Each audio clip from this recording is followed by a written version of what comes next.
So to access API security module, you have to go to the left side menu. On the left hand side, you get a pre-populated list of common security rule groups around a theme. So this rule is trying to prevent an LDAP injection based on a black hat presentation. There are multiple such rules that are pre-configured for ease. In order to create a new rule group, you can click on this plus button.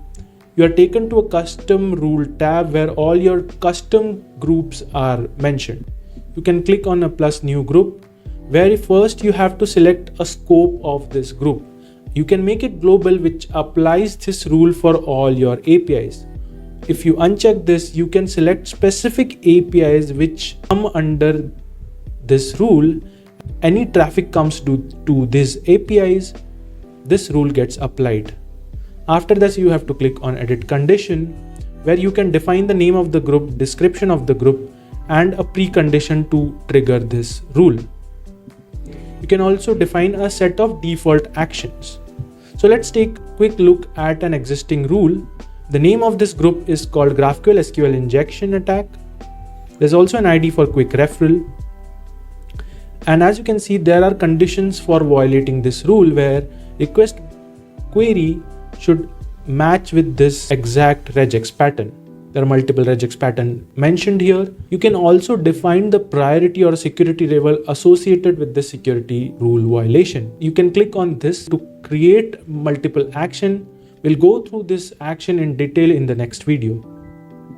For making it easier to define your own rules quickly, you can also access the right-hand side panel and directly edit your rule groups from here, if you prefer that way of input.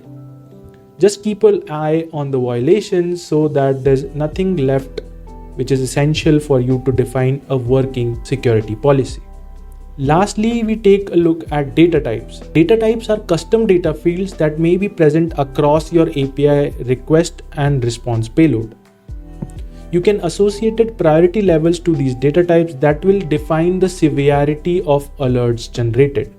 And if you go to edit, you'll be able to see add more fields to it, which is like first name, last name, date of birth, middle name, prefix, suffix, and even marital status. So like this, you can define your own data fields and categorize them into high to low priority. This would help you identify whether a specific API call is carrying a sensitive data or not. We'll go through the details of creating your own custom rules and rule groups in the next video.